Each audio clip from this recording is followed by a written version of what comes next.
সময় নষ্ট না করে আমাদের সময় দেওয়া উচিত ভবিষ্যতের জন্য। আমাদের জেলা প্রশাসকের সভাপতিত্বে অবহিত হয়েছে ঠাকুরগাঁও জেলায় আমাদের কী কী ধরনের উন্নয়ন কাজগুলো চলছে আর কী কী ধরনের কাজগুলো চলবে। ইতিমধ্যে আপনাদের একটা সুখবর দিয়ে দেই যে ইতিমধ্যেই আমাদের এই মেডিকেল কলেজ স্থাপনের জন্য আমাদের টিম এসেছে। ইতিমধ্যে যারা এসছেন, কথা হয়েছে, তারা জমি দেখে আজকেই নির্ধারণ করবেন এবং তারা আশা করছেন যে 2027-এর মধ্যেই তারা এখানে ছাত্র ভর্তি শুরু করতে পারবে। তো এটা আমাদের জন্য ঠাকুরের জন্য নিঃসন্দেহে ভালো খবর। দ্বিতীয়ত হচ্ছে যে আমরা বিভিন্ন বিষয়গুলো আলোচনা করেছি। আমরা সবচেয়ে বেশি জোর দিয়েছি মাদক নিয়ন্ত্রণের জন্য।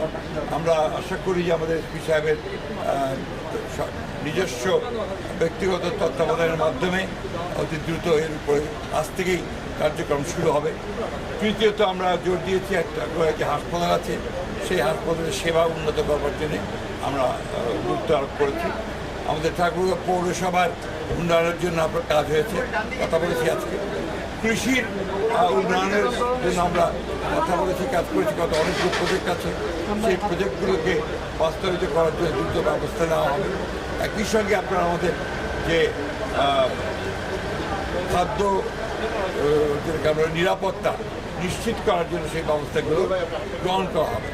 এছাড়াও আমরা আপনার মহিলাদের আপনার কর্মকর্মার যে সমস্ত উন্নয়ন কর্মসূচি আছে সেগুলোর ব্যাপারে কথা বলেছি।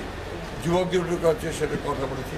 আমাদের যে ফ্যামিলি কার্ড, যেটা আমাদের মাননীয় প্রধানমন্ত্রীর সবচেয়ে বড় একটা আপনার কর্মসূচি, সেই কর্মসূচিকে অবিলম্বে আমার মনে হয় যে এই মাসের মধ্যেই হয়তো এটাকে আপনার ইমপ্লিমেন্ট করা হবে। রহিমনপুরের একটি ইউনিয়নকে ওয়ার্ডকে নেওয়া হয়েছে প্রাথমিকভাবে, এটা কাজ শুরু হবে আপনার পার্টি প্রযুক্তি হিসেবে।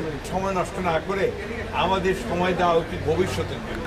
আমরা কত দ্রুত সামনের দিকে যেতে পারবো, দেশকে কি করে আপনার সত্যিকার অর্থে একটু সমৃদ্ধ অর্থনীতি পরিণত করতে পারবো, গণতান্ত্রিক প্রতিষ্ঠানগুলোকে শক্তিশালী করতে পারবো, সেই বিষয়গুলো আমাদের নজর দেওয়া উচিত। আর যার যেটা কাজ, দুদকের কাজ করবে, যারা দুর্নীতি করবে তাদের দেখার জন্য দুদক আছে, তারা দেখবেন, তাই না?